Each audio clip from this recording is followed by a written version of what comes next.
हम प्रभु परमेश्वर को धन्यवाद देंगे आज की सुबह के लिए जो परमेश्वर ने हमें दी है, कि आज की सुंदर सुबह में हम एक बार फिर से परमेश्वर पिता को धन्यवाद दें, उसकी स्तुति, उसकी प्रशंसा करें, उसके नाम को हम सराह सकें। प्रियो, आज का ये दिन परमेश्वर ने हमें दिया है ताकि हम उसकी तारीफ़ कर सकें। मैं आप सभी को धन्यवाद देना चाहूँगा कि आप हमारे साथ जुड़े हैं और इस डिवोशन में आप बराबर इसको सुन रहे हैं, सहयोग कर रहे हैं, दूसरे लोगों को शेयर कर रहे हैं। इसके लिए मैं आप सभी को तहे दिल से धन्यवाद देना चाहूँगा कि आप बराबर हमारे साथ जुड़े हैं और परमेश्वर की सेवकाई में जो छोटी सी सेवकाई है, हम उसमें आगे बढ़ते जाएं और प्रभु की महिमा करते चले जाएं। आज के दिन की शुरुआत प्रभु के इस वचन के साथ करना चाहते हैं, जो वचन प्रभु ने हमें दिया है, और इस वचन को लेकर हम और अधिक परमेश्वर की महिमा करते चले जाएं। रोमियोस का 9 अध्याय और उसके 28-29 पद को मैं आपके सामने पढ़ूंगा। क्योंकि प्रभु अपना वचन पृथ्वी पर पूरा करेगा, धार्मिकता से शीघ्र उसे सिद्ध करेगा, जैसा यशायाह ने पहले भी कहा था, यदि सेनाओं का प्रभु हमारे लिए कुछ वंश न छोड़ेगा तो हम सदोम के समान हो जाते और अमोरा के सदृश ठहरते। परमेश्वर अपने इस वचन के पढ़े और सुने जाने पर आशीष दे। आमीन। दुआ करेंगे। प्रियो प्रभु, हम आपके हृदय से आभारी हैं कि आपने हमें मौका दिया है कि हम आपके पवित्र सिंहासन के सम्मुख आ जाएं प्रभु, और आपकी महिमा कर सकें, आपके नाम को धन्य कह सकें। हम धन्यवाद देते हैं, आपकी स्तुति करते हैं। पिता परमेश्वर, आपकी दया दृष्टि हम सब पर है। हम अपने प्रदेश राजस्थान के लिए प्रार्थना करते हैं, इस पर आपकी आशीष हो। यहाँ के मुख्यमंत्री और सारे मंत्रिमंडल के लिए प्रार्थना करते हैं, पुलिस प्रशासन के लिए प्रार्थना करते हैं। पिता परमेश्वर, हमारी प्रार्थना, हमारी विनती प्रभु, आपका हाथ उन पर, उनके परिवार पर बना रहे, ताकि परमेश्वर सब बातों के द्वारा आदर महिमा आपको मिल सके, और जो आपकी योजना है, जो आपकी इच्छा है, मर्जी प्रभु जी, वो सब कुछ आपकी महिमा के लिए पूरा हो सके। अंधकार की दुष्ट की सारी चालें परास्त की जाए, और पिता परमेश्वर आपका नाम ऊंचा किया जाए। जो आपकी इच्छा है, जो आपकी मर्जी है प्रभु, उसको हम पूरा होता देख सके। धन्यवाद हो, धन्यवाद हो आपके प्रेम के लिए, धन्यवाद हो आपकी सुरक्षा है।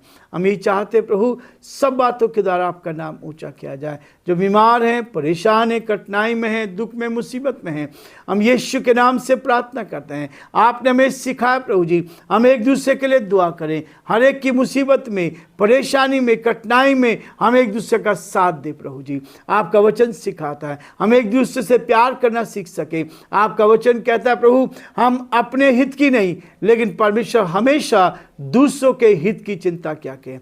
जो मुसीबत में है, जो परेशानी में, कठिनाई में है, बीमारी में प्रभु, हम एक दूसरे को ऊंचा उठा सके, और इन सब के द्वारा परमेश्वर आदर महिमा आपको मिल सके, और आप ही का नाम ऊंचा किया जाए। हम बड़े आदर के साथ हम सभी को आपके हाथ में सौंपते हुए, हमारे देश को आपके हाथ में सौंपते हैं, देश के सारे अधिकारियों को आपके हाथ में सौंपते हुए इस विनती को अपने प्रभु, अपने धारकर्ता यीशु मसीह के नाम से मांगते हैं।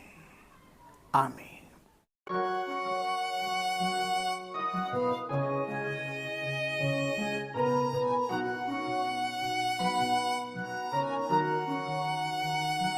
कलवरी के पास खड़ा हो,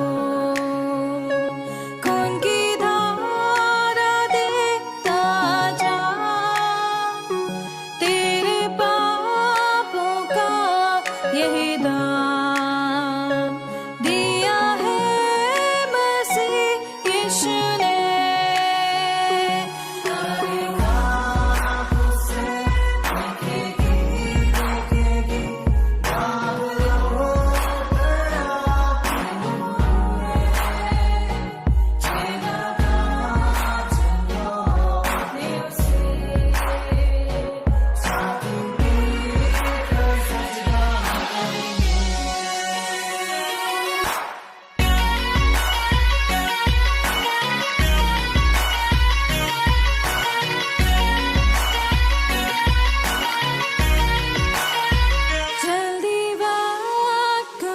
चाहता है।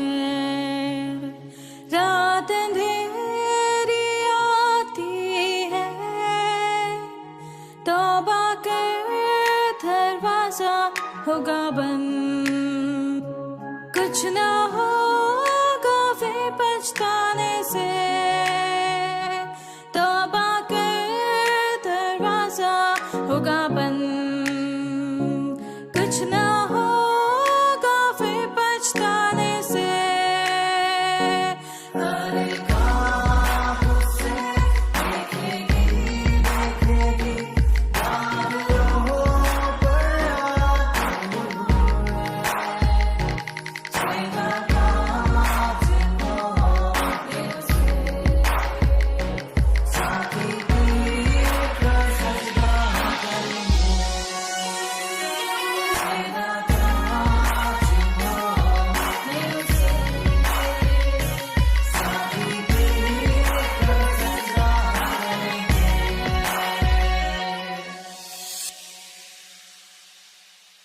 सेवा है तो आप इस पत्थर की जो चौड़ाई है, ग्रेव कहाँ है? यहाँ पे पास में ओंकार खड़े पास में ओंकार हाथ उठाइए। ये जहाँ पे इन्होंने दूसरा हाथ रखा हुआ है, उसकी जो कब्र है उसके सामने एक नाली बनी हुई है जिसके अंदर इसको रख के लुढ़काया जाता था। उसकी चौड़ाई और इसकी चौड़ाई को अभी देख लो। उसकी चौड़ाई को जब आप देखोगे तो आपको समझ में आ जाएगा कि ये वही है। जो अब यहाँ कैसे आया वो मैटर अलग है, बट ये इस बात को प्रमाणित नहीं करेंगे कि भाई ये वहाँ का है, क्योंकि वो आके ये भी उठा के ले जाएंगे, ठीक है। इसलिए उसके नाम से है ना, तो इसलिए पत्थर लगाया जाता है। हम लोग जाएंगे आगे की साइड में। सुनो, इस जगह के फोटोग्राफ प्रियो, ये वीडियो जो आप देख रहे हैं होली लैंड की, इनमें वही वचन आ रहे हैं जो रोमियो में भी इस बात को हम देखते हैं, और उसके बाद पुराने नियम में भी हम इस बात को देख रहे हैं।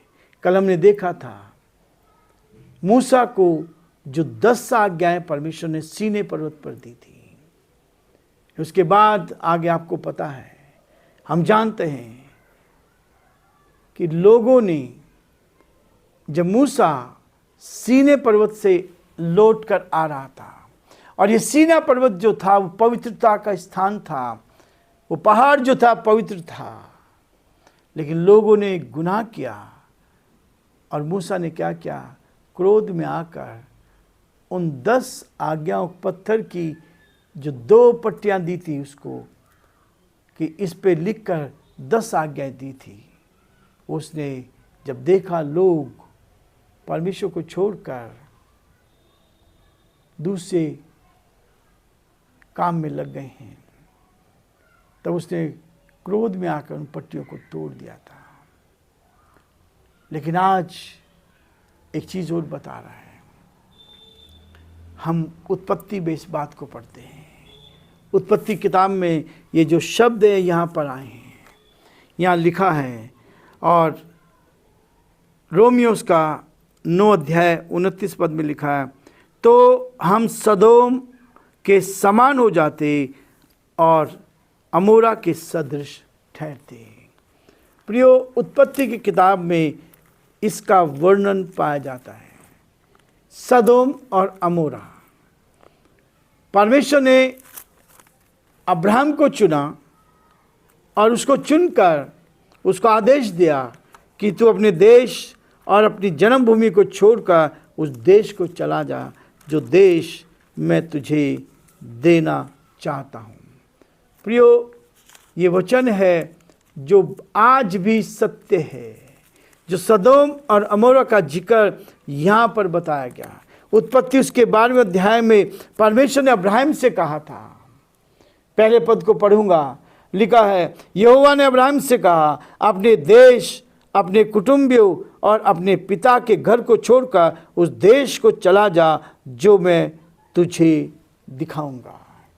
और न केवल ये दिया था, परंतु प्रियो, परमेश्वर के लोगों के विरोध में जो जाता है, यहाँ परमेश्वर ने अब्राहम को ये प्रतिज्ञा दी थी, ये आदेश दिया था। वो कहता है, मैं तुझसे एक बड़ी जाति बनाऊंगा।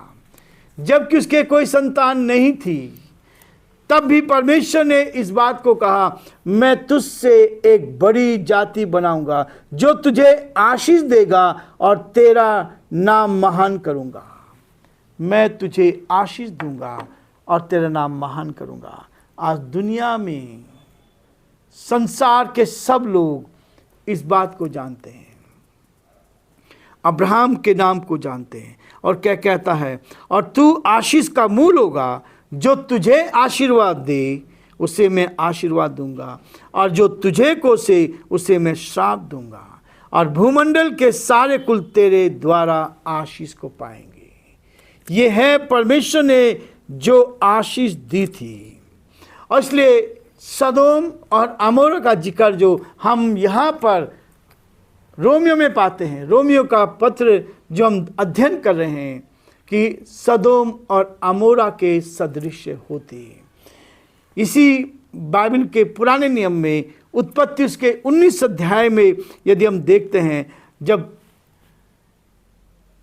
अब्राहम का भतीजा लूत, जब दोनों का बंटवारा हुआ, अब्राहम ने खुलकर उससे कहा कि मेरे और तेरे चरवाहों के बीच में झगड़ा होता है, इसलिए हम ये प्रतिज्ञा करें, यदि तू दाहिने जाए तो मैं बाएं जाऊंगा, और यदि मैं बाएं जाऊं तो तू दाहिने जाएगा। और उसको चॉइस दी। कई बार हम अपने आप में अपनी अच्छी अच्छी वस्तुओं को खोज लेना चाहते हैं।